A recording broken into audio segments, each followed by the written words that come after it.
ഏറ്റവും പ്രിയപ്പെട്ടവരെ, ദിവസത്തിലേക്ക് എല്ലാവരെയും സ്വാഗതം ചെയ്യുകയാണ്. പ്രാർത്ഥനയോടെ നമ്മൾ ചിന്തിച്ചതും ഒരുങ്ങിയതും ധ്യാനിച്ചതുമായ വചനങ്ങൾ ഒട്ടനവധിയാണ്. നമ്മളെല്ലാവരും പ്രാർത്ഥനയോടെ നടന്നു നീങ്ങുന്ന, കുടുംബത്തോടെ ഒരു കൂട്ടായ്മയായി പ്രാർത്ഥനയോടെ നീങ്ങുന്ന അനുഗ്രഹത്തിൻ്റെ നാളുകളാണിത്. ദൈവകൃപയിൽ ഈ പ്രാർത്ഥന നിങ്ങൾക്ക് ഒത്തിരി സന്തോഷമാണ്, ഇത് നിങ്ങളുടെ കുടുംബത്തിന് അനുഗ്രഹമാണ് എന്ന് ഞങ്ങളെല്ലാവരും വിശ്വസിക്കുന്നു. ഇന്ന് നമ്മൾ ചിന്തിക്കുന്ന വിഷയം വളരെ പ്രധാനപ്പെട്ടതും നമ്മുടെ ജീവിതത്തിൽ പ്രയോജനപ്പെടുന്നതുമാണ്. ദിവസങ്ങളിലും പ്രസംഗിച്ച വചനങ്ങൾ നിങ്ങൾക്ക് പ്രയോജനപ്പെടുന്ന വചനങ്ങളാണ്, അല്ലെങ്കിൽ അനേകരുടെ ജീവിതത്തിൽ, അനേകരുടെ ജീവിത സാഹചര്യങ്ങളിൽ പ്രയോജനപ്പെട്ടിട്ടുള്ള വചനങ്ങളാണ് പ്രിയപ്പെട്ടവരെ നിങ്ങളുടെ ശ്രദ്ധയിൽ കൊണ്ടുവരുന്നത്. ഇന്ന് നിങ്ങളോട് പങ്കുവയ്ക്കുന്നത് വലിയ ബൈബിളിലെ 418 പേജിൽ, എല്ലാ പേജുകളും അതേ അക്കത്തിലായിരിക്കണമെന്നില്ല, നെഹമിയ പ്രവാചകൻ്റെ പുസ്തകത്തിലെ പ്രസക്ത ഭാഗങ്ങൾ ഇന്ന് നമ്മൾ ചിന്തിക്കുവാണ്. നമ്മൾ ഈ വചനം ചിന്തിക്കുമ്പോൾ വചനങ്ങൾ കേട്ട് നമ്മളെ തന്നെ സമർപ്പിക്കാൻ ഒരുങ്ങുകയാണ് ഇന്ന്. നിങ്ങൾ സന്തോഷത്തോടെ ആയിരിക്കുക, ദൈവകൃപയിലായിരിക്കുക, വചനം കേൾക്കുവാൻ നിങ്ങളുടെ കൂടെയുള്ളവരെയൊക്കെ വിളിക്കുക, ഒരുമിച്ചായിരിക്കുക, സന്തോഷത്തോടെ ഒരു നിമിഷം വന്നിരിക്കുക. എന്തെങ്കിലുമൊക്കെ ചെയ്തുകൊണ്ട് കേൾക്കാതെ ഈ വചനം കേൾക്കുവാൻ വേണ്ടി ഒരു ബൈബിൾ എടുത്തുകൊണ്ട് വരിക, ഒരു ഡയറി എടുത്തുകൊണ്ട് വരിക, ഒരു പേന കയ്യിൽ കരുതുക. എന്നിട്ട് നമുക്കത് എഴുതിയും വായിച്ചും പഠിച്ചും അത് പ്രാർത്ഥിക്കുമ്പോൾ അതിൻ്റെ അനുഗ്രഹം നമുക്ക് കിട്ടും. ഇന്ന് നാം നെഹമിയ പ്രവാചകൻ്റെ പുസ്തകം വായിക്കുമ്പോൾ ഇത് വളരെ സ്പീഡിൽ പ്രസംഗിച്ചു പോകുന്ന ഒരു വിഷയമല്ല, ഇത് നമ്മൾ ഒരുമിച്ച് ചിന്തിക്കുന്ന വിഷയമാണ്. കാരണം ഒരാളുടെ പ്രാർത്ഥനയ്ക്ക് ഒരുപാട് വിലയുണ്ട്, ഒരാളുടെ പ്രാർത്ഥനയ്ക്ക്. കാരണം ശതകോടീശ്വരനായ ഒരു മനുഷ്യനുണ്ട്, വളരെ ചെറുപ്പക്കാരനാണ്. അദ്ദേഹത്തോട് ഒരു ഇൻ്റർവ്യൂവിൽ ഒരാൾ ചോദിച്ച്, നിങ്ങളുടെ ജീവിതത്തിൽ ഏറ്റവും വലിയ അനുഭവം എന്നാന്ന് ചോദിച്ച്. ഏറ്റവും വലിയ അനുഭവം എന്ന് ചോദിച്ചപ്പം എല്ലാവരും വിചാരിച്ച് അദ്ദേഹം വലിയ നേതാക്കന്മാരുടെ കൂടെ ഇരുന്നതാകാം, അല്ലെങ്കിൽ വലിയ മന്ത്രിമാരോടൊപ്പം വേദി പങ്കിട്ട ദിവസമായിരിക്കാം എന്നൊക്കെ ആയിരിക്കും വിചാരിച്ചത്. അപ്പോൾ അയാൾ പറഞ്ഞിരുന്നതാണ്, എൻ്റെ അടുത്ത് അരയ്ക്ക് താഴ്പോട്ട് തളർന്നുപോയ ഒരാൾക്ക് വേണ്ടി ഒരു സഹായം അഭ്യർത്ഥിച്ച് ഒരു ലെറ്റർ വന്നു. അയാൾക്കൊരു വീൽ ചെയർ മേടിച്ചു കൊടുക്കണത്രേ. അപ്പോൾ അദ്ദേഹം മനസ്സിൽ തീരുമാനിച്ചു, എന്തായാലും ഇയാൾക്കൊരു വീൽ ചെയർ മേടിച്ചു കൊടുക്കണം. അങ്ങനെ അയാൾ ഒരു വീൽ ചെയർ മേടിച്ചു കൊടുത്തു. അയാളുടെ ജീവിതത്തിൽ ഏറ്റവും പ്രധാനപ്പെട്ട ഒരു അനുഭവം പറയുകയാണ്. അപ്പോൾ എല്ലാവരും ഇങ്ങനെ അതിശയത്തോടെ ഇരിക്കുകയാണ്. പാവപ്പെട്ട മനുഷ്യന് ഒരു വീൽ ചെയർ, ശതകോടീശ്വരനായ ഒരു മനുഷ്യന് ഒരു വീൽ ചെയർ മേടിച്ചു കൊടുത്തത് വലിയ കാര്യമായിട്ട് എന്നാ പറയാനാ എന്ന് ചിന്തിക്കും. അപ്പോൾ ആ മനുഷ്യൻ അരയ്ക്ക് താഴോട്ട് തളർന്നു പോയ മനുഷ്യനെ ആ വീൽ ചെയറിലേക്ക് എടുത്തിരുത്തി. അതിനുശേഷം ആ വീൽ ചെയറിൽ ഇരുന്നു കൊണ്ട് ആ മനുഷ്യൻ കൈ ഉയർത്തി ആ ശതകോടീശ്വരനായ മനുഷ്യന് വേണ്ടി കുറച്ചു നേരം പ്രാർത്ഥിച്ചു. ആ മനുഷ്യൻ ഇൻ്റർവ്യൂവിൽ പറയുകയാണ്, എൻ്റെ ജീവിതത്തിലെ ഏറ്റവും വലിയ അനുഭവം, ഞാനൊരു വീൽ ചെയർ മേടിച്ചു കൊടുത്ത ഒരു പാവപ്പെട്ട മനുഷ്യൻ, അരയ്ക്ക് താഴ്പോട്ട് തളർന്നുപോയൊരു മനുഷ്യൻ എൻ്റെ നേർക്ക് കരങ്ങൾ നീട്ടിപ്പിടിച്ച് എനിക്ക് വേണ്ടി പ്രാർത്ഥിച്ചത് എനിക്കിന്നു വരെ മറക്കാനാകാത്ത ഒരനുഭവമാണ്. പ്രിയപ്പെട്ടവരെ, നമുക്ക് വേണ്ടി ചിലരൊക്കെ പ്രാർത്ഥിക്കുന്നത്, നമുക്ക് വേണ്ടി ആരൊക്കെയോ പ്രാർത്ഥിക്കാനുള്ളതും നമുക്ക് ഏറ്റവും വലിയ ഒരു വിലയാണ്. പ്രാർത്ഥനയുള്ളവൻ, പ്രാർത്ഥിക്കുന്നവൻ വലിയ കാര്യങ്ങൾ ചെയ്യും, ആരായാലും. നെഹമിയ പ്രാർത്ഥനയുടെ മനുഷ്യനായിരുന്നു. നെഹമിയ ആരാണെന്ന് അത് വ്യക്തമാക്കി തരികയാണ്. നെഹമിയ ഒരു പ്രശ്നം വന്നപ്പം നെഹമിയ എടുത്ത സ്റ്റെപ്പ് ഏതാണെന്ന് കേട്ടോണം. ഒരു വലിയ പ്രതിസന്ധി വന്നപ്പം നെഹമിയ എടുത്ത നിലപാടെന്താണ്, എടുത്ത തീരുമാനം എന്താണ്? നമ്മളൊക്കെ ഒരു പ്രശ്നം വരുമ്പോൾ എടുക്കുന്ന നിലപാടെന്താണ്, തീരുമാനം എന്താണ്? നെഹമിയ എന്താ എടുത്തത്? നെഹമിയ പ്രാർത്ഥിക്കാൻ ഒരു തീരുമാനമെടുത്തു. തകർന്ന് തരിപ്പണമായ ഒരു സാഹചര്യത്തെ നെഹമിയ പുതുക്കി പണിതത് പ്രാർത്ഥനയിലാണ്. ദൈവവചനം കേട്ടുകൊണ്ടിരിക്കുമ്പോൾ നിങ്ങളെല്ലാവരും കേട്ടുകൊള്ളുക. പ്രാർത്ഥിക്കുന്ന നിങ്ങൾക്ക് ഏത് തകർന്ന സാഹചര്യത്തെയും നവീകരിക്കാനും പുതുക്കി പണിയാനും ദൈവത്താൽ നിങ്ങൾക്ക് അതിന് സാധിക്കും. ഒരു കഴിവ് കിട്ടും. 1-ാം അധ്യായം നെഹെമ്യ പ്രവാചകൻ്റെ പുസ്തകം 1-ാം അധ്യായത്തിൻ്റെ 2-ാം വാക്യം ഞാൻ വായിക്കുമ്പോൾ നിങ്ങളുടെ കൈകളിൽ ദൈവവചനം ഉണ്ടായിരിക്കട്ടെ. ജസ്റ്റ് അതിലൂടെ ഒന്ന് കടന്നു പോവുക. 2-ാം വാക്യം, എൻ്റെ സഹോദരരിൽ ഒരുവനായ ഹനാനി ഏതാനും ആളുകളോടുകൂടെ യൂദായിൽ നിന്ന് വന്ന് പ്രവാസത്തെ അതിജീവിച്ച യഹൂദരെയും ജെറുസലേമിനെയും കുറിച്ച് ഞാൻ അവരോട് ആരാഞ്ഞു. ഒരു കാര്യം, കുറച്ച് ആൾക്കാർ വന്നപ്പം ചോദിച്ചു, എന്നാ ഉണ്ട് വിശേഷം? നമ്മളൊക്കെ ചോദിക്കുന്ന പോലെ തന്നെ ചോദിച്ചു, എന്നാ ഉണ്ട് വിശേഷം, അവിടെ എങ്ങനെ പോകുന്നു എന്ന് ചോദിച്ചു. അപ്പോൾ അവർ പറഞ്ഞു, പ്രവാസത്തെ അതിജീവിച്ച് ദേശത്ത് കഴിയുന്നവർ കഷ്ടതയിലും അപമാനത്തിലുമാണ്. അതാണ് വിഷയം. 2 വാക്കിൽ കാര്യങ്ങളെല്ലാം മനസ്സിലാവും. അവർ പറയുവാണ്, ഒരു ദേശത്തിലെ മുഴുവൻ ആളുകളും കഷ്ടത്തിലും അപമാനത്തിലുമാണ്. എൻ്റെ ചോദ്യം, നിങ്ങൾ കഷ്ടത്തിലാണോ? നിങ്ങൾ അപമാനത്തിലാണോ? ഇനി കേൾക്കുന്ന വാക്യങ്ങൾ നിങ്ങൾക്കുള്ളതാണ്. അവർ പറഞ്ഞു, ആ ദേശത്തെ ജനങ്ങൾ കഷ്ടത്തിലും അപമാനത്തിലുമാണ്, കഷ്ടതയിലാണ്, വളരെ നാണക്കേടിലാണ്. അപ്പോൾ നെഹെമ്യ എന്തു ചെയ്തു എന്നാണ് എഴുതിയിരിക്കുന്ന വാക്യം. വായിച്ചു കേൾപ്പിക്കാം. ജെറുസലേം മതിലുകൾ തകർന്ന് കവാടം അഗ്നിക്കിരയായി അതേപടി അവിടെ കിടക്കുന്നുണ്ട്. അവരൊന്നും കൂടെ വിശദീകരിച്ച് പറയുകയാണ്, എന്തൊക്കെയാണ് സംഭവം. കഷ്ടതയിലുമാണ്, അപമാനത്തിലുമാണ്.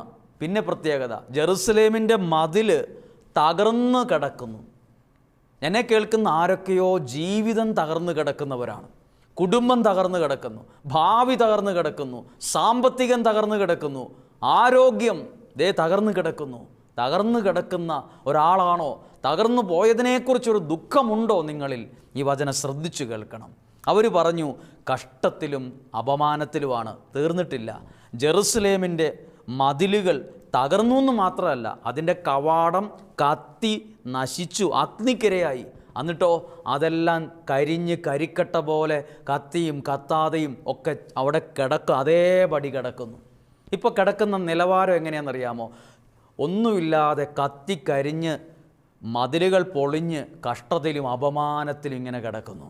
അപ്പോൾ ഇതെല്ലാം കേട്ടപ്പോൾ നെഹെമ്യ എന്നാ ചെയ്തേ? ഇതെല്ലാം കേട്ടപ്പോൾ നമ്മളെന്നാ പറയുന്നത്? നമ്മൾ പറയും, തലവര മോശമാണ്, നിന്റെ വിധി ഇങ്ങനെയാണ്, നീ തീർന്നു, നീ നശിച്ചു എന്നൊക്കെ ആയിരിക്കും നമ്മൾ പറയുക. നെഹെമ്യ എന്നാ ചെയ്തതെന്ന് നെഹെമ്യയെ കണ്ടു തന്നെ പഠിക്കണം. നെഹെമ്യയെ കണ്ടു പഠിക്കാനുണ്ട്. അതാണ് അടുത്ത വാക്യം, 4-ാമത്തെ വാക്യം. ഇത് കേട്ട് ഞാൻ നിലത്തിരുന്ന് കരഞ്ഞു. ഇത് കേട്ട് എന്തൊക്കെ കത്തിക്കരിഞ്ഞു കിടക്കുന്നു, ആകെ തകർന്ന് തരിപ്പണമായി തവിടുപൊടിയായി കിടക്കുന്നു. അതുമാത്രമല്ല, കഷ്ടത്തിലും അപമാനത്തിലും കിടക്കുന്നു. ഇത് കേട്ട് കരഞ്ഞു. എന്നിട്ട് അടുത്ത വാക്യം എഴുതിയിരിക്കുക, ദിവസങ്ങളോളം വിലപിക്കുകയും ദൈവസന്നിധിയിൽ ഉപവസിക്കുകയും ചെയ്തു. അതായത് കഷ്ടത്തിലും അപമാനത്തിലും കത്തിക്കരിഞ്ഞ് ആകെ ചാരമായി മതിലുകൾ പൊളിഞ്ഞു കിടക്കുമ്പോൾ നെഹെമ്യ ചെയ്തത് ദൈവസന്നിധിയിലിരുന്ന് കരഞ്ഞു, ദൈവസന്നിധിയിൽ ഉപവാസം എടുത്ത് ദൈവത്തോട്. അടുത്ത വാക്യം എഴുതിയിരിക്കുക, സ്വർഗസ്ഥനായ ദൈവത്തിൻ്റെ സന്നിധിയിൽ ഞാൻ പ്രാർത്ഥിച്ചു. പ്രിയപ്പെട്ടവരെ, ഒരു സാഹചര്യം ഇങ്ങനെ കിടക്കുമ്പോൾ കരഞ്ഞു, ശപിച്ചു, തെറി പറഞ്ഞു, എൻ്റെ ജീവിതത്തെക്കുറിച്ച് ശാപവാക്കുകൾ പറഞ്ഞു, എല്ലാവരോടും ദേഷ്യപ്പെട്ടു എന്നല്ല. നെഹെമ്യ ദൈവസന്നിധിയിൽ പോയിരുന്ന് കരഞ്ഞു, ഒരു ഉപവാസം എടുത്തു, ദൈവസന്നിധിയിൽ പ്രാർത്ഥിച്ചു. ഇതാണ് പ്രശ്നങ്ങൾക്കുള്ള പരിഹാരം. നമ്മളും പ്രശ്നങ്ങൾ ജീവിതത്തിൽ വരും, കത്തിക്കരിഞ്ഞു പോകും, ചിലപ്പം എല്ലാം പൊട്ടിപ്പൊളിഞ്ഞ് താഴെ വീഴും, അങ്ങനെ കിടക്കും. വഴിയെ പോകുന്നവരൊക്കെ കളിയാക്കും, നിന്ദിക്കും, കഷ്ടത്തിലും അപമാനത്തിലും വരും. ഇതിൽ നിന്ന് എങ്ങനെയാ, ചാരത്തിൽ നിന്നൊക്കെ എങ്ങനെയാ എഴുന്നേക്കാൻ പറ്റുക? ഇങ്ങനെ എഴുന്നേക്കാൻ പറ്റുക. ദൈവസന്നിധിയിലിരുന്ന് കരഞ്ഞു, ഉപവാസം എടുത്ത് പ്രാർത്ഥിച്ചു, എന്നിട്ട് സ്വർഗസ്ഥനായ ദൈവത്തിൻ്റെ സന്നിധിയിൽ പ്രാർത്ഥിച്ചു. 5-ാം വാക്യം മുതൽ നെഹെമ്യ ദൈവത്തോട് പ്രാർത്ഥിച്ചു കൊണ്ടേയിരുന്നു. പ്രാർത്ഥനയിൽ പങ്കെടുക്കുന്ന നിങ്ങൾ കരഞ്ഞ് കലങ്ങിയ കണ്ണുകളോടെ അകത്തിരുന്നത് മതിയാക്കുക. എന്നിട്ട് ഇങ്ങനെയൊന്ന് പ്രാർത്ഥിച്ചിട്ട് ഒരു പുതിയ സ്റ്റെപ്പ് ജീവിതത്തിൽ എടുക്കുക. ദൈവസന്നിധിയിലിരുന്ന് ഒരു ഉപവാസം എടുക്കുക, ഒരു പ്രാർത്ഥന പ്രാർത്ഥിക്കുക, ദൈവസന്നിധിയിൽ നിലവിളിക്ക്. കാര്യങ്ങൾ പരിഹരിക്കപ്പെടും, കാര്യങ്ങൾ ദൈവം ഏറ്റെടുക്കും. അടുത്ത വാക്യം, ഇങ്ങനെയെല്ലാം കഴിഞ്ഞിരിക്കുമ്പം നെഹെമ്യ വളരെ ഇങ്ങനെ ദൈവസന്നിധിയിൽ പ്രാർത്ഥിച്ചു കൊണ്ടിരിക്കുമ്പോൾ 2-ാം അധ്യായം നെഹമിയ രാജകൊട്ടാരത്തിൽ ചെന്ന് രാജാവിന് ഗ്ലാസ്സിനകത്ത് വീഞ്ഞൊഴിച്ചു കൊടുക്കുകയാണ്.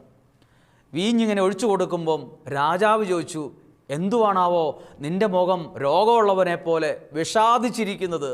നിൻ്റെ മുഖത്തെന്തോ ഒരു ദുഃഖമുണ്ട് എന്ന് രാജാവ് ചോദിച്ചു. അപ്പോൾ ആ വാക്യം ഒന്ന് വായിച്ച് കേൾപ്പിക്കാം. 2-ാം അധ്യായം. അർത്താക്സർക്സ് രാജാവിൻ്റെ 20-ാം ഭരണവർഷം നിസാൻ മാസം ഞാൻ രാജാവിന് വീഞ്ഞ് പകർന്നു കൊടുത്തു. അപ്പുറത്തിരുന്ന ജഗ്ഗിൽ നിന്ന് വീഞ്ഞെടുത്ത് രാജാവിനിങ്ങനെ ഒഴിച്ചു കൊടുക്കും. അപ്പോൾ അദ്ദേഹം ഭക്ഷണം കഴിക്കുമ്പോൾ അപ്പോൾ രാജാവ് ചോദിച്ചു, ഇതിനു മുമ്പ് മ്ലാനവതനായി രാജാവ് എന്നെ കണ്ടിട്ടില്ല. എന്തുവാ നിൻ്റെ മുഖത്ത് ഒരിക്കലും ഇല്ലാത്തൊരു ദുഃഖമുണ്ടല്ലോ എന്ന് ചോദിച്ചു. എന്നെ കേൾക്കുന്ന നിങ്ങളുടെ മുഖത്തും എന്തോ ഒരു ദുഃഖം ഉണ്ടാകാം, എവിടെയോ ഒരു വിഷമം ഉണ്ടാകാം. ചിലർ ചോദിച്ചിട്ടുണ്ടാകാം, എന്താ നിൻ്റെ ഒരു മുഖത്തൊരു ദുഃഖമുണ്ടല്ലോ. നമ്മളെല്ലാവരോടും ഒന്നുമില്ല എന്ന് പറഞ്ഞിട്ടുണ്ടാകാം. ചോദിച്ചു, എന്തോ ഒരു ദുഃഖമുണ്ടല്ലോ, നിന്നെ ഇങ്ങനെ ദുഃഖിച്ച് കണ്ടിട്ടില്ലല്ലോ എന്ന് ചോദിച്ചു. രോഗമില്ലാതിരുന്നിട്ടും എന്തേ നിൻ്റെ മുഖം ഇങ്ങനെ മ്ലാനമായിരിക്കുന്നു? ഹൃദയവ്യഥയല്ലാതെ മറ്റൊന്നല്ല. രാജാവ് പറഞ്ഞു, നിൻ്റെ മനസ്സിൽ എന്തോ ദുഃഖമുണ്ട്. നമ്മളും ആൾക്കാരോട് പറയില്ല, നിൻ്റെ മനസ്സ് നീ ഒന്നുമില്ലെന്ന് പറയണ്ട, നിൻ്റെ മനസ്സിൽ എന്തോ ഒരു ദുഃഖമുണ്ട്. മനസ്സിൽ എന്തോ ഒരു ദുഃഖമുള്ളവർ എന്നെ കേൾക്കുന്ന 90% ആൾക്കാരും എന്തോ ഒരു ദുഃഖമുണ്ട്. നിങ്ങളോടാണ് ഈ വചനം സംസാരിക്കുന്നത്. എന്തോ ഒരു ദുഃഖമുണ്ടെന്ന് പറഞ്ഞു. അപ്പോൾ നെഹമിയ ഭയത്തോടെ പറഞ്ഞു, പേടിയോടെ പറഞ്ഞു, രാജാവ് നീണാൽ വാഴട്ടെ, നിനക്ക് ദീർഘായുസ്സുണ്ടാകട്ടെ. എന്നിട്ട് പറയുവാണ്, ഈ അവസ്ഥ രാജാവിനോട് പറയുവാണ്, എൻ്റെ പിതാക്കന്മാർ നിദ്ര കൊള്ളുന്ന നഗര കവാടങ്ങൾ കത്തി ശൂന്യമായി കിടക്കുമ്പോൾ എൻ്റെ മുഖം എങ്ങനെ പ്രസന്നമാകും? എൻ്റെ സാഹചര്യങ്ങൾ മോശമാണ്, എല്ലാം തകർന്ന് തരിപ്പണമായി കിടക്കുമ്പോൾ എനിക്ക് എങ്ങനെ സന്തോഷിക്കാൻ പറ്റും എന്ന് ചോദിച്ചു. സത്യമാണ്, നമ്മളും പറയും, എൻ്റെ വീട് ഇങ്ങനെ ഇരിക്കുമ്പോൾ, എൻ്റെ ജീവിത പങ്കാളി ഇങ്ങനെ ആയിരിക്കുമ്പോൾ, എൻ്റെ മക്കൾ ഇങ്ങനെ ആയിരിക്കുമ്പോൾ, എൻ്റെ സാമ്പത്തികം ഇങ്ങനെ കിടക്കുമ്പോൾ, എൻ്റെ ആരോഗ്യം ഇങ്ങനെ കിടക്കുമ്പോൾ എനിക്ക് എങ്ങനെ സന്തോഷിക്കാൻ പറ്റും എന്ന് ചോദിച്ചു. അപ്പോൾ രാജാവ് ചോദിച്ചു, നിൻ്റെ ആവശ്യം എന്നാ? ഞാൻ നിനക്ക് വേണ്ടി എന്തു ചെയ്യണം എന്ന് ചോദിച്ചു. അതാണ് 4-ാമത്തെ വാക്യം. രാജാവ് ചോദിച്ചു, എന്താണ് നിൻ്റെ അപേക്ഷ? അപ്പോൾ 5-ാമത്തെ വാക്യം ശ്രദ്ധിക്കണേ. ഇതെല്ലാം നടക്കുന്നത് ഭക്ഷണമേശയുടെ അടുത്ത് നിന്ന് സാധാരണ സംഭാഷണം, സൗഹൃദ സംഭാഷണം പോലെയാണ്. രാജാവ് ചോദിച്ചു, എന്താ ഞാൻ നിനക്ക് വേണ്ടി ചെയ്യേണ്ടത്? അപ്പം ഉടനെ ചാടിയല്ലേ മറുപടി പറയേണ്ടത്? നെഹമിയയുടെ പ്രത്യേകത കേട്ടോ. 5-ാമത്തെ വാക്യം, സ്വർഗസ്ഥനായ ദൈവത്തോട് പ്രാർത്ഥിച്ചതിന് ശേഷം ഞാൻ രാജാവിനോട് മറുപടി പറഞ്ഞു. ആ വാക്യത്തിന് അവിടെ വന്നത്, സ്വർഗസ്ഥനായ ദൈവത്തോട് പ്രാർത്ഥിച്ചിട്ടാണ് നെഹമിയ ഒരു മറുപടി പോലും പറഞ്ഞത്. മറുപടി ചോദിച്ച പാടെ ഇന്നതാ എൻ്റെ വിഷമം, ഇന്ന കാര്യം ചെയ്ത് കിട്ടിയാൽ കൊള്ളായിരുന്നു എന്നങ്ങ് പറഞ്ഞാൽ പോരെ. അതാണ് നെഹമിയ പ്രാർത്ഥനയ്ക്ക് കൊടുത്ത വിലയാണ്, ദൈവത്തിന് കൊടുത്ത ആ ദൈവത്തോടുള്ള ആത്മബന്ധമാണത് കാണിക്കുന്നത്. രാജാവ് ചോദിച്ചു, എന്താണ് നിൻ്റെ അപേക്ഷ? നീ പറഞ്ഞോ, അത് ഇപ്പം തന്നെ അങ്ങ് പാസ്സാക്കിയേക്കാം എന്ന് പറഞ്ഞപ്പം നെഹമിയ സ്വർഗസ്ഥനായ ദൈവത്തോട് ആ ഭക്ഷണമേശയുടെ സൈഡിൽ നിന്ന് പ്രാർത്ഥിച്ചതിന് ശേഷം മറുപടി പറഞ്ഞു. നിസ്സാര കാര്യമല്ലേ ഒരു മറുപടി പറയുന്ന കാര്യം? അന്നേരം പോലും പ്രാർത്ഥിച്ചിട്ടാണ് ആ മനുഷ്യൻ പറഞ്ഞത്. നെഹമിയായെ കണ്ടു പഠിക്കാനുണ്ട് ഒരുപാട്. നെഹമിയ എന്ന വ്യക്തിയെ നിങ്ങൾ പഠിക്കണം. ഞാൻ ഈ സമയക്കുറവിൻ്റെ ഈ കുഞ്ഞു സമയത്ത് വേഗത്തിലാണ് കാര്യങ്ങൾ അവതരിപ്പിച്ചു പോകുന്നതെങ്കിലും നിങ്ങളും ഈ വചനങ്ങൾ വായിച്ച് ഈ മനുഷ്യനെ കണ്ടു പഠിക്കണം. നിങ്ങളുടെ മക്കളോടും പറയണം, എന്ത് കാര്യവും ഉടനടി തീരുമാനമെടുക്കരുത്, പ്രാർത്ഥിച്ചിട്ട് തീരുമാനമെടുക്കുക. എന്നും പെട്ടെന്ന് തീരുമാനം എടുക്കുന്നവരാണ് നമ്മൾ പലരും. അതിനൊക്കെ വലിയ കാര്യം, ഇതൊക്കെ ഒരു കാര്യം പറയുന്നതിന് എന്തിനാണ് പ്രാർത്ഥിക്കുന്നത്? ഒരാളോടൊരു മറുപടി പറയുന്നതിന് എന്തിനാണ്? എല്ലാ കാര്യവും പ്രാർത്ഥിച്ചിട്ട് വേണം ചെയ്യാൻ, ദൈവത്തിൻ്റെ സന്നിധിയിൽ സമർപ്പിച്ചിട്ട് വേണം ചെയ്യാൻ. 5-ാമത്തെ വാക്യം, സ്വർഗസ്ഥനായ ദൈവത്തോട് പ്രാർത്ഥിച്ചതിന് ശേഷം ഞാൻ രാജാവിനോട് പറഞ്ഞു, രാജാവിന് എന്നോട് ഇഷ്ടമാണെങ്കിൽ ഈ ദാസനോട് പ്രീതി തോന്നുന്നെങ്കിൽ എൻ്റെ പിതാക്കന്മാർ നിദ്ര കൊള്ളുന്ന നഗരം പുനരുദ്ധരിക്കുന്നതിന് എന്നെ ആ ദേശത്തേക്ക് അയക്കണമേ എന്ന് പറഞ്ഞു. എന്തിനെന്നറിയോ? അവിടെ ഒരു വാക്കുണ്ട്, പുനരുദ്ധരിക്കുന്നതിന്. പ്രാർത്ഥിക്കുന്നവനാണ് പുനരുദ്ധരിക്കുന്നത്. പ്രാർത്ഥിക്കാത്തവൻ കുറ്റം പറഞ്ഞ് വിമർശിച്ചും കളിയാക്കിയും തലവരെയാ വിധിയാന്നൊക്കെ പറഞ്ഞുകൊണ്ട് അവിടെ ഇരിക്കും. പ്രാർത്ഥിക്കാത്തവൻ ഇങ്ങനെയൊക്കെ പറഞ്ഞുകൊണ്ടിരിക്കും. പ്രാർത്ഥിക്കുന്നവനോ അവൻ പുനരുദ്ധരിക്കും.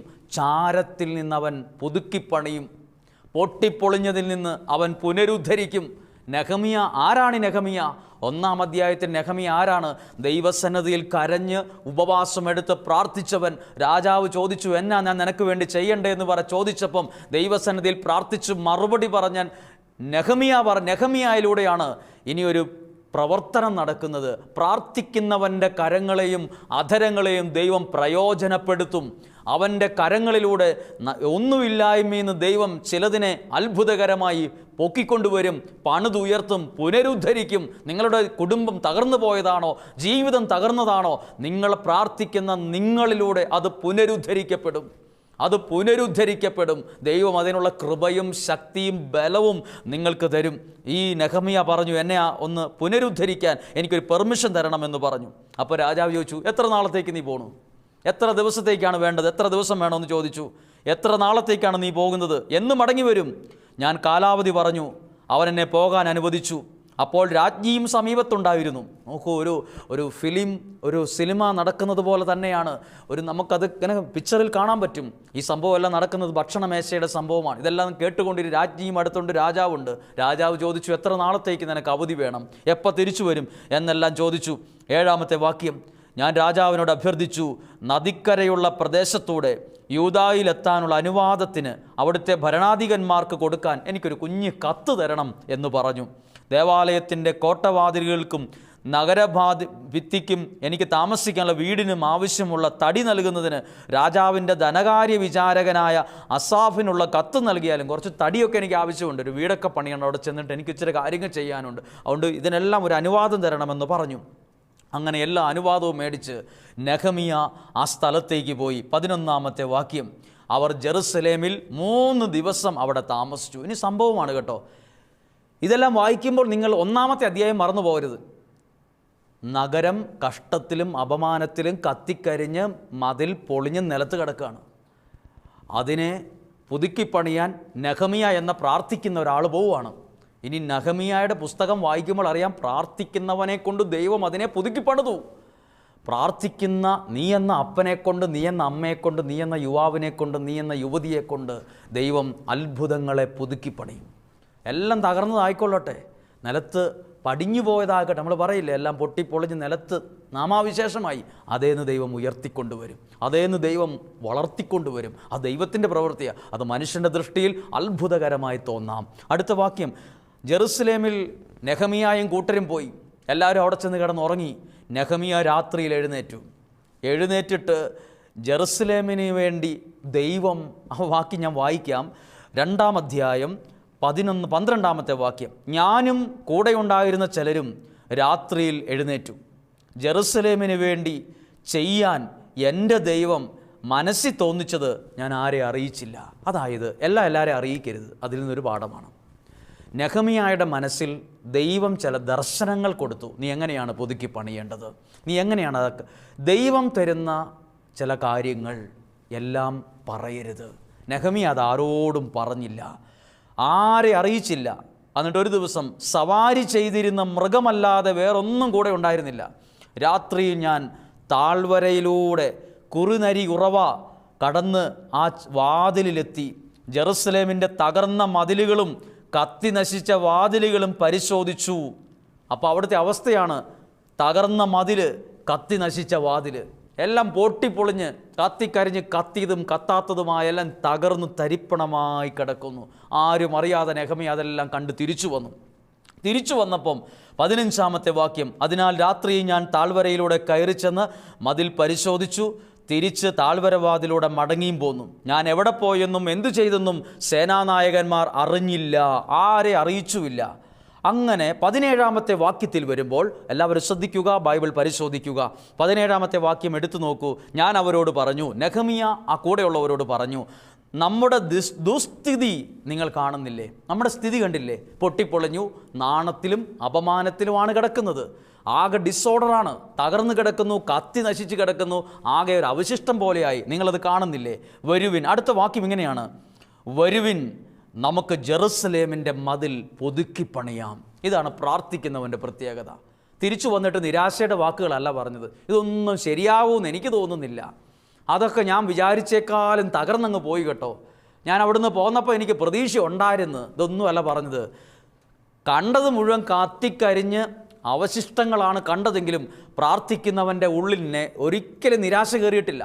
ആ മനുഷ്യൻ പറയാണ്, എല്ലാവരും വരുവിൻ, നമുക്ക് പുതുക്കി പണിയാം. നിങ്ങളും പരസ്പരം പറയേണ്ടത്, ഈ യോഗത്തിലിരിക്കുവാണല്ലോ, എല്ലാം നശിച്ചു, എല്ലാം പോയി, ഇതൊന്നും ഇനി ശരിയാവില്ല, ഇവൻ്റെ ഭാവിയെല്ലാം പോയി, ഇവൻ്റെ കുടുംബജീവിതം എവിടെ ശരിയാകുന്ന, ഇങ്ങനൊന്നും പറയരുത്. വരുവിൻ, നമുക്കൊരുമിച്ച് വരാം. വരുവിൻ, പരസ്പരം കൈ കോർക്കാം. വരുവിൻ, കുടുംബത്തിലെ അംഗങ്ങൾ വഴക്ക് കൂടി ബഹളം കൂടി തമ്മിത്തല്ലി ഇരിക്കാതെ നമുക്ക് ഒരുമിച്ച് ചേരാം. ആരെയും തോപ്പിച്ചിട്ട് നമുക്കൊന്നും നേടാൻ പറ്റില്ല. വരുവിൻ, അടുത്തു വരുവിൻ, നമുക്കൊരുമിച്ച് പുതുക്കി പണിയാം. ഇതാണ് പ്രാർത്ഥിക്കുന്നവൻ വിഭാഗീയത ഉണ്ടാക്കത്തില്ല. പ്രാർത്ഥിക്കുന്നവൻ അവിടെ പൊളിറ്റിക്സ് കളിക്കത്തില്ല. പ്രാർത്ഥിക്കുന്നവൻ പ്രാർത്ഥനയിൽ എല്ലാവരും ചേർത്ത് നിർത്തി അവൻ പുതുക്കി പണിയുന്നവനായിരിക്കും. അല്ലെങ്കിൽ അങ്ങനെ അല്ലാത്ത പ്രാർത്ഥിക്കുന്നവനെല്ലാം പ്രാർത്ഥന അഭിനയമായി കൊണ്ട് നടക്കുന്നവരാണ്. പ്രാർത്ഥന അഭിനയിക്കുന്ന ആളുകളുണ്ട്, പ്രാർത്ഥന ജീവിക്കുന്നവരുണ്ട്. ഇത് നെഹമ്യാ പ്രാർത്ഥന അഭിനയിക്കുന്ന ഒരാളല്ല, പ്രാർത്ഥിക്കുന്ന മനുഷ്യനാണ്. പ്രാർത്ഥിക്കുന്നവൻ എല്ലാവരോടും പറയും, വരുവീൻ, അടുത്തു വരുവിൻ, നമുക്കൊരുമിച്ച് നിൽക്കാം, നമുക്കൊരുമിച്ച് പുതുക്കി പണിയാം. ഈ ലോകം ഇന്ന് ആഗ്രഹിക്കുന്നത്, പ്രത്യേകിച്ച് നമ്മുടെ സമുദായം ഇന്ന് ആഗ്രഹിക്കുന്നത്, വരുവിൻ, മാറി മാറി നിൽക്കാതെ വരുവിൻ, അടുത്തു വരുവിൻ, നമുക്ക് പുതുക്കി പണിയാം. നമുക്ക് ഒരുപാട് കാര്യങ്ങൾ ചെയ്തു തീർക്കാനുണ്ട്, പുതുക്കി പണിയാനുണ്ട്. ഒരുപാട് കാര്യങ്ങൾ, തകർന്നു കിടക്കുന്ന ഒരുപാട് കുടുംബങ്ങളുണ്ട്, ജീവിതങ്ങളുണ്ട്. ദിവസത്തെ പ്രാർത്ഥനയ്ക്ക് വെച്ച നിയോഗങ്ങൾ തന്നെ പുതുക്കി പണിയേണ്ട നിയോഗങ്ങളല്ലേ? പ്രായമായിട്ടും അല്ലെങ്കിൽ വിവാഹം നടക്കാത്ത യുവതി യുവാക്കൾ, കുടുംബജീവിതം തകർന്നവർ, പുതുക്കി പണിയേണ്ട ഒരുപാട് കാര്യങ്ങളുണ്ട്. പ്രാർത്ഥിക്കുന്ന നമ്മളെ കൊണ്ടാണ് ഇതൊക്കെ പുതുക്കി പണിയാൻ ദൈവം ആഗ്രഹിക്കുന്നത്. നമ്മളാരും മാറി മാറി നിൽക്കേണ്ടവരല്ല. നമ്മൾ ചില ജീവിതങ്ങളെ പ്രാർത്ഥന കൊണ്ട് പുതുക്കി പണിയേണ്ടവരാണ്. ഓരോ നെഹമ്യാമാരാണ് എന്നെ കേൾക്കുന്ന ഓരോരുത്തരും. അങ്ങനെയാകാനാ ദൈവം കണ്ടിരിക്കുന്നത്. രാഷ്ട്രീയം കളിച്ചും വിഭാഗീയത സൃഷ്ടിച്ചും പല ഗ്രൂപ്പുകൾ ഉണ്ടാക്കുന്ന പ്രാർത്ഥന അഭിനയിക്കുന്നവരല്ല നമ്മൾ. അങ്ങനെ ആകാനല്ല ദൈവം വിളിച്ചത്, പ്രാർത്ഥന ജീവിക്കുന്നവരാകാനാണ്. നെഹമ്യാ പറഞ്ഞു, വരുവീൻ, നമുക്ക് പുതുക്കി പണിയാം എന്ന് പറഞ്ഞു. ഒരുമിച്ച് പുതുക്കി പണിയാം എന്ന് പറഞ്ഞു. മേലിൽ നമുക്ക് അവമതി ഉണ്ടാകരുത്. 18-ാമത്തെ വാക്യം. അപ്പോൾ എല്ലാവരും ചിന്തിച്ച് കാണും, എങ്ങനെ ഇതിൽ നിന്ന് പുതുക്കി പണിയാനാണ്? അപ്പം നെഹമ്യാ പറഞ്ഞ മറുപടിയാണ് നിങ്ങളും പറയേണ്ട മറുപടി, ഞാൻ പറയേണ്ട മറുപടി. 18-ാമത്തെ വാക്യം നെഹമ്യാ പറഞ്ഞു നോക്കൂ, എൻ്റെ ദൈവത്തിൻ്റെ കരം എനിക്ക് സഹായത്തിനുണ്ടായിരുന്നു. ആ വാക്യം മറക്കരുത്. എൻ്റെ ദൈവത്തിൻ്റെ കരം, ഞാൻ ആ വാക്യം അതുപോലെ വായിക്കാം. എൻ്റെ ദൈവത്തിൻ്റെ കരം എനിക്ക് സഹായത്തിനുണ്ടായിരുന്നെന്നും രാജാവ് എന്നോട് എന്തു പറഞ്ഞെന്നും ഞാൻ അവരെ അറിയിച്ചു. ഒന്നാമത്തേത് നെഹമ്യായുടെ ബോധ്യമാണ്. നിങ്ങളെ ചതിക്കുന്ന കരം നിങ്ങൾക്ക് പരിചിതം ഉണ്ടായിരിക്കും. കൂടെ നിന്നിട്ട് ചതിച്ച കരങ്ങളും കൂടെ നിന്നിട്ട് പാരവെച്ച കരങ്ങളും ജീവിതങ്ങളും നിങ്ങളുടെ ഓർമ്മയിലുണ്ടാകും. നെഹമ്യാ പറഞ്ഞു, എൻ്റെ ദൈവത്തിൻ്റെ കരം എൻ്റെ സഹായത്തിനുണ്ട്. നിങ്ങൾ മനസ്സിലൊന്ന് ഈ വാക്യം പറഞ്ഞ്, എൻ്റെ ദൈവത്തിൻ്റെ കരം, ആ സഹായിക്കുന്ന കരം എൻ്റെ കൂടെയുണ്ട്, ആ ദൈവത്തിൻ്റെ സഹായം എൻ്റെ കൂടെയുണ്ട്. നെഹമ്യാ പറഞ്ഞു. അവരെല്ലാം ശക്തിയോടെ കൂടെ നിർത്തി. ഇതെല്ലാം ചെയ്തപ്പം ഒരു കാര്യം ശ്രദ്ധിക്കണം. നെഹമ്യാ ഇങ്ങനെ പ്രാർത്ഥനയും മുന്നോട്ട് നീക്കിയപ്പം എല്ലാവരും പരിഹസിക്കാൻ തുടങ്ങി. നീ എന്തുവായി ചെയ്യുന്നത്? ഈ ചാരത്തിൽ നിന്ന് എന്തുവായി പണിയുന്നത്? ഈ കത്തിക്കരിഞ്ഞ് നിന്ന് എന്തെങ്കിലും പണിയാൻ പറ്റുമോ? ഇത് പിടിഞ്ഞു പൊളിഞ്ഞ് എത്ര നാളായി കിടക്കാൻ തുടങ്ങി, നിന്നേക്കാൾ വലിയവന്മാരെ നോക്കിയിട്ട് നടന്നില്ല എന്നും പറഞ്ഞ് പരിഹസിച്ചു. വായിച്ചു നോക്കിയ 2-ാം അധ്യായം 19-ാമത്തെ വാക്യം. എന്നാൽ ഹൊറോണ്യനായ സൽബല്ലാത്തും അമ്മോന്യനായ തോബിയ എന്ന ദാസനും അറേബ്യനായ ഗഷമും ഇത് കേട്ട് ഞങ്ങളെ പരിഹസിച്ചുകൊണ്ട് പറഞ്ഞു, നിങ്ങൾ എന്താണ് ഈ ചെയ്യുന്നത്? രാജാവിനോടാണോ മത്സരം എന്ന് ചോദിച്ചു. നെഹമ്യായോട് ചോദിക്കുവാണ്. അതിൻ്റെ അർത്ഥം എന്താ? ഈ കത്തിക്കരിഞ്ഞതൊക്കെ പുനരുദ്ധരിക്കാൻ രാജാവ് വരെ നോക്കിയതാണ്, എന്നിട്ട് നടന്നിട്ടില്ല. അന്നേരമാണോ കുറച്ച് പ്രാർത്ഥനയുണ്ടെന്ന് പറഞ്ഞ് നെഹമ്യാ പുതുക്കി പണിയുന്നത്? ഇത്രയും പേര് ഒരുമിച്ച് നിന്നിട്ട് നെഹമ്യായോട് പരിഹസിച്ചു. പ്രാർത്ഥിക്കുന്ന നിന്നെ, പുതുക്കി പണിയാമെന്ന് പറയുന്ന നിന്നെ, വരുവീൻ, നമുക്ക് ഒരുമിച്ച് നിൽക്കാം, ഒരുമിച്ച് പുതുക്കി പണിയാമെന്ന് പറയുമ്പോൾ, പ്രസംഗിക്കുമ്പോൾ പലരും ട്രോളിറക്കും, പലരും പരിഹസിക്കും, പലരും വിമർശിക്കും. എന്നാൽ ദൈവത്തിൻ്റെ ദാസനായ ഈ നെഹമ്യാ അതൊന്നും കേട്ട് ഡൗൺ ആയില്ല. നെഹമ്യാ പറഞ്ഞത് എന്താണെന്ന് കേട്ടോ? 20-ാമത്തെ വാക്യം. നെഹമ്യാ മറുപടി നൽകി. പ്രിയപ്പെട്ടവരെ, ദൈവത്തിന് വേണ്ടി നിൽക്കുമ്പോൾ, പരിഹസിക്കുമ്പോൾ, വിമർശിക്കുമ്പോൾ അതിനൊക്കെ മറുപടി നൽകണം. അവിടെ തല താഴ്ത്തി പോകാനല്ല ദൈവം നിന്നെ വച്ചിരിക്കുന്നത്. നെഹമ്യാ അത് കേട്ട് തല താഴ്ത്തി നേരെ വീട്ടിലോട്ട് പോയി കരഞ്ഞു എന്നല്ല എഴുതിയിരിക്കുന്നത്. നെഹമ്യാ മറുപടി നൽകി. ആ വാക്യം മറുപടി എന്നാന്ന് കേട്ടെ? സ്വർഗത്തിലെ ദൈവം ഞങ്ങൾക്ക് വിജയം നൽകും എന്ന് മറുപടി കൊടുത്തു. ഇതുപോലൊരു മറുപടി എല്ലാ പ്രാർത്ഥിക്കുന്ന മനുഷ്യൻ്റെയും അതരത്തിൽ വേണം. പ്രാർത്ഥിക്കുന്നവനെ വിമർശിക്കും, കളിയാക്കടാ, നിന്നേക്കാൾ വലിയൊരു നോക്കിയിട്ട് നടന്നിട്ടില്ല, നിന്നേക്കാൾ വലിയ ആൾക്കാർ പരിശ്രമം നടന്നില്ല, പിന്നെയാണ് നീ പ്രാർത്ഥനക്കാരനായി നീ നോക്കുന്നത്. സ്വർഗത്തിലെ ദൈവം എനിക്ക് വിജയം നൽകും. നിങ്ങളും എന്നെ കേട്ടുകൊണ്ടിരിക്കുന്ന നിങ്ങൾ ഉറക്കെയൊന്നും പറയാൻ പറ്റിയില്ലെങ്കിലും ഈ വാക്യം ഒന്ന് മനസ്സിൽ എഴുതി വെക്കണം കേട്ടോ. എന്നിട്ട് 10 പ്രാവശ്യം ഈ ക്ലാസ് കഴിഞ്ഞ് ആരാധന കഴിഞ്ഞ് അല്ലെ ആരാധനയുടെ ഇടയിൽ പറയണം, സ്വർഗത്തിലെ ദൈവം എനിക്ക് വിജയം നൽകും, സ്വർഗത്തിലെ ദൈവം എൻ്റെ കുടുംബത്തിന് വിജയം നൽകും, സ്വർഗത്തിലെ ദൈവം. ഇത് പറയുന്നത് വചനമാണ്. 2-ാം അധ്യായം 20-ാമത്തെ വാക്യമാണ്. നെഹെമ്യാ പറഞ്ഞു, സ്വർഗത്തിലെ ദൈവം ഞങ്ങൾക്ക് വിജയം നൽകും, അവിടുത്തെ ദാസന്മാരായ ഞങ്ങൾ എഴുന്നേറ്റു നിന്ന് പണിയും എന്ന് പറഞ്ഞു. പ്രിയപ്പെട്ടവരെ, ഇനി അടുത്ത അധ്യായം ഏതെന്നറിയോ? 3-ാം അധ്യായമാണ്. മതിൽ പുനരുദ്ധരിക്കപ്പെടുന്നു. 4-ാം അധ്യായം എന്നറിയോ? മതിൽ പണിക്ക് ചില തടസ്സങ്ങളുണ്ടായി. അടുത്ത 6-ാം അധ്യായത്തിൻ്റെ അവസാനം മതിൽ പണി പൂർത്തിയാകുന്നു. എവിടെ നിന്നാന്ന് ഓർക്കണം. ഒരു മതിൽ പണിയുമ്പോൾ നമ്മൾ ഇന്ന് മതിൽ പണിത ഒരു മതിൽ കണ്ടിട്ട് അതുപോലാന്ന് ചിന്തിക്കരുത്. ഇതിൻ്റെ അവസ്ഥ പൊട്ടിപ്പൊളിഞ്ഞ് കത്തിക്കരിഞ്ഞ് കിടന്നതാണ്. പലരും കളിയാക്കി, ഇതിന്ന് രാജാക്കന്മാർ പോലും നോക്കിയിട്ട് നടന്നിട്ടില്ല, നിന്നേക്കാൾ പണമുള്ളവനും സ്വാധീനമുള്ളവനും നോക്കിയിട്ട് നടന്നിട്ടില്ലാത്തതാണോ ഉപവാസം ഇരുന്ന് പ്രാർത്ഥിക്കുന്നത്? നീ ചെയ്യുമോ? ഇതാണ് ഉപവാസത്തിൻ്റെയും പ്രാർത്ഥനയുടെയും ശക്തി. പ്രിയപ്പെട്ടവരെ, പ്രാർത്ഥിക്കുന്ന രാജാക്കന്മാർക്ക് പോലും ചെയ്യാൻ കഴിയാത്തത് പ്രാർത്ഥിക്കുന്നവനെ കൊണ്ട് ദൈവം ചെയ്യിപ്പിക്കും. ദൈവത്തിൻ്റെ കരം, പ്രാർത്ഥിക്കുന്നവൻ്റെ കരം ദൈവത്തിൻ്റെ കരമായി മാറും. പ്രാർത്ഥിക്കുന്നവൻ്റെ ശബ്ദം ദൈവത്തിൻ്റെ സ്വരമായി മാറും. പ്രാർത്ഥിക്കുന്നവൻ്റെ വാക്കുകൾ ദൈവത്തിൻ്റെ വാക്കുകളായി മാറും. നെഹെമ്യായുടെ ബോധ്യം എന്നതാ. പലരും കളിയാക്കിയപ്പം എന്നെ സഹായിക്കാൻ സ്വർഗത്തിലെ ദൈവത്തിൻ്റെ കരം എൻ്റെ കൂടെ ഉണ്ടായിരുന്നു. ദൈവത്തിൻ്റെ സഹായത്തിൽ ഞങ്ങൾ പുതുക്കി പണിയും. എന്തേലും കേട്ട്, എന്തേലും ഒരു വിമർശനം കേട്ട്, എന്തേലും ഒരു കളിയാക്കൽ കേട്ട് അന്നേരെ കരഞ്ഞുകൊണ്ട് പുറംതിരിഞ്ഞ് ഓടുന്ന ഒരു നെഹെമ്യായെ കാണുന്നില്ല. ധൈര്യത്തോടെ നിൽക്കുക. ഒന്നാമത്തെ കാര്യം, പ്രാർത്ഥിക്കുന്നവന് ധൈര്യമുള്ളവനായിരിക്കും. അവനങ്ങനെ പെട്ടെന്ന് പതറത്തില്ല. എവിടെയും പെട്ടെന്ന് പതറരുത്, പെട്ടെന്ന് ഡെസ്പായി പോകരുത്. എന്തേലും കേൾക്കുമ്പോഴേ ആ മുറിയിലോട്ട് പോയി 3 ദിവസത്തേക്ക് ഭക്ഷണം കഴിക്കാതെ അടച്ചിരിക്കരുത്. നെഹെമ്യായെ കണ്ടുപഠിക്കുക. ഈ പുസ്തകമൊക്കെ ഒന്ന് വായിച്ച് നോക്കി. ഇതൊക്കെ ബൈബിളിലുണ്ട്, ഒന്ന് എടുത്ത് വായിച്ച് നോക്ക്. എനിക്ക് കിട്ടിയിരിക്കുന്ന സമയത്തിന് ഇതിങ്ങനെ പറയാൻ പറ്റത്തുള്ളൂ. നിങ്ങളൊന്ന് വായിച്ച് നോക്ക്. 1-ാം അധ്യായം, 2-ാം അധ്യായം, 3-ാം അധ്യായം, 4-ാം അധ്യായം വരെ ഒന്ന് വായിച്ച് നോക്കിയിട്ട് കയ്യിലുള്ള പേന കൊണ്ട് അതിൻ്റെ പ്രധാനപ്പെട്ട ഭാഗങ്ങൾ വരച്ച് നോക്ക്. എവിടെയും പോകണ്ട. നിങ്ങൾ ആ വായിക്കുമ്പോൾ തന്നെ എങ്ങനെയാ പ്രാർത്ഥിക്കുന്നവൻ പുതുക്കി പണിയുന്നത് എന്ന് കേൾക്കാൻ പറ്റും, അറിയാൻ പറ്റും. നെഹെമ്യാ മതിൽ പുതുക്കി പണിതുകൊണ്ടിരിക്കുമ്പം ഒരാൾ വന്ന് ചോദിച്ചു, എടാ, ഒരു കുറുനരി പോയാൽ ഇടിഞ്ഞു പോകുന്ന മതിലാണല്ലോടാ നീ പണിയുന്നതെന്ന്. 4-ാം അധ്യായം വായിച്ചു നോക്ക്. ചോദിച്ചു, ഒരു കുറുനരി, ഒരു കുറുക്കം പോയാൽ മതിലിടിഞ്ഞ് വീഴുമല്ലോ എന്ന് ചോദിച്ചു.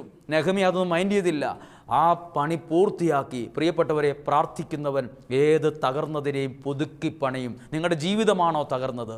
കുടുംബമാണോ തകർന്നത്? ബന്ധമാണോ തകർന്നത്? ദൈവം അതിനെ ആ ഒന്നുമില്ലായ്മയെന്ന് വീണ്ടും പ്രാർത്ഥിക്കുന്ന നിന്നെക്കൊണ്ട് അതിനെ പുതുക്കി പണിയിക്കും. ഇരിച്ചതും പ്രസംഗിച്ചതും യാഥാർത്ഥ്യമായി നിങ്ങൾക്കുണ്ടാകട്ടെ. പ്രാർത്ഥിച്ചത്, പ്രസംഗിച്ചത് വാക്കിൽ മാത്രം ആകാശത്തോടെ പോകുന്നൊരു വാക്കല്ല, അത് ജീവിതത്തിലെ പണിയുന്ന അനുഭവമായി മാറട്ടെ. കണ്ണുകളടച്ചൊന്ന് പ്രാർത്ഥിക്കാൻ ഒരുങ്ങിക്കേ. ഇന്ന് കേട്ടത് നെഹെമ്യാ പ്രവാചകൻ്റെ പുസ്തകത്തിലെ വാക്കാണ്. പ്രാർത്ഥിക്കുന്നവൻ പുതുക്കി പണിയും. അവൻ ജീവിതത്തെ പണിയും, കുടുംബത്തെ പണിയും. അവൻ്റെ ബിസിനസ്സാണോ, സാമ്പത്തികമാണോ, ബന്ധമാണോ, മക്കളാണോ, അല്ലെങ്കിൽ ഭാവിയാണോ, എന്താണോ തകർന്നത്, അതിനെക്കുറിച്ചൊന്നും അവൻ വിഷമം. അവനൊരു സ്റ്റെപ്പ് എടുക്കും, പ്രാർത്ഥിക്കും, ഉപവാസം എടുക്കും, അങ്ങ് കരയും ദൈവസന്നിധിയിൽ. ആ പ്രാർത്ഥിക്കുന്നവനെ കൊണ്ട് ദൈവം അത്ഭുതങ്ങൾ ചെയ്യിക്കും. നിങ്ങൾ പ്രാർത്ഥിക്കുന്ന നിങ്ങൾ ഇരുട്ടിലെ വെളിച്ചങ്ങളാണെന്നാണ് പറയുന്നത്. നമുക്കൊരു നിമിഷം പ്രാർത്ഥിക്കാം. കർത്താവേ, ഇന്ന് ഈ വചനം കേട്ട ഓരോ വ്യക്തികളും ലോകത്തിൻ്റെ വിവിധ രാജ്യങ്ങളിൽ, വിവിധ സ്ഥലങ്ങളിൽ, വിവിധ കുടുംബങ്ങളിൽ, എന്നെ അറിയുന്നവർ, അറിയാത്തവർ, ആരൊക്കെയോ ഈ വചനം കേൾക്കുകയാണ്. ഇതൊക്കെ കേൾക്കുമ്പോൾ ദൈവമേ, എന്നെ കൂടുതലായി അറിയാനല്ല ഇടവരേണ്ടത്, ഈ ബൈബിളിലെ ദൈവത്തെ അനേകായിരങ്ങൾ അറിയാൻ ഇടവരട്ടെ. അനേകായിരങ്ങൾ എൻ്റെ സ്വരമല്ല കേൾക്കേണ്ടത്, ദൈവവചനത്തിൽ ദൈവത്തിൻ്റെ സ്വരം കേൾക്കാൻ ആഗ്രഹത്തോടെ എഴുന്നേൽക്കട്ടെ. പ്രിയപ്പെട്ടവരെ, 100 കണക്കിന് ആളുകളാണ് അക്രൈസ്തവരാണ്. ദൈവത്തിൻ്റെ വചനം ഈ കഴിഞ്ഞ ആഴ്ചയിൽ പോലും ഒരു അക്രൈസ്തവൻ വന്ന് ചോദിക്കുകയാണ്, ഒരു ബൈബിൾ തരുമോ? എനിക്കൊരു ബൈബിൾ തരാമോ ഇവിടുന്ന്? അതിന് എത്രയാണ് കാശ്, എത്രയാണ് രൂപ? ഒരു ക്രിസ്ത്യാനിയായ ഒരാൾ ചോദിക്കത്തില്ല ഇത്ര കാര്യമായിട്ട്. അയാൾ ബൈബിൾ മേടിച്ചത് 2 കൈ കൊണ്ടാണ്. അയാൾ ബൈബിൾ മേടിച്ച് അന്നേരം ഒരു പ്രത്യേകമായ ഒരു തുണിയിൽ അത് പൊതിഞ്ഞു കഴിഞ്ഞ് അയാളുടെ ബാഗിൽ അത് വളരെ സുരക്ഷിതമായി വെച്ച് കഴിഞ്ഞു. ഏതോ നിധിയുള്ള, ഒത്തിരി വിലയുള്ള ഒരു സ്വർണം നമ്മൾ സൂക്ഷിക്കുന്ന പോലെയാണ് അയാൾ, ഒരു അക്രൈസ്തവനായ മനുഷ്യൻ, ഈ ബൈബിൾ മേടിച്ച് കൊണ്ടുപോയത്. എനിക്കെന്നും വായിക്കണം എന്ന് പറഞ്ഞു. പ്രിയപ്പെട്ടവരെ, ഈ ദൈവവചനം പാരമ്പര്യമായി ക്രിസ്ത്യാനിയായി ജനിച്ചതിൽ കാര്യമില്ല, അത് വായിക്കണം. അത് വായിക്കണം, അത് പഠിക്കണം, അത് അറിയണം. അപ്പോൾ നിങ്ങളുടെ ജീവിതം താഴോട്ടല്ല, അത് പുതുക്കി പണിതുകൊണ്ടേയിരിക്കും ദൈവം. നമുക്കൊന്ന് പ്രാർത്ഥിക്കുന്നു, നിങ്ങൾക്ക് വേണ്ടി പ്രാർത്ഥിക്കുന്നു. പ്രസംഗിച്ചത് നിങ്ങളുടെ ജീവിതത്തിൽ അനുഭവമായി മാറും. നിങ്ങളുടെ ജീവിതം ദൈവം പുനരുദ്ധരിക്കും. നിങ്ങളെ സഹായിക്കാൻ ദൈവത്തിൻ്റെ കരം നിങ്ങളുടെ കൂടെ ഉണ്ടാകും. പരിശുദ്ധ അമ്മയോട് ചേർന്ന് പറയണം, സ്വർഗത്തിലെ ദൈവം ഞങ്ങൾക്ക് വിജയം നൽകും. സ്വർഗത്തിലെ ദൈവം ഞങ്ങൾക്ക് പരാജയമല്ല, വിജയം നൽകും. ഈ പ്രശ്നങ്ങളും പ്രതിസന്ധികളൊക്കെ മാറും. നല്ല ജീവിതവും ഭാഗ്യവും ഭാവിയും ഒക്കെ ദൈവം എനിക്ക് തരും. പരിശുദ്ധാത്മാവ് അതിനു വേണ്ടി സഹായിക്കും.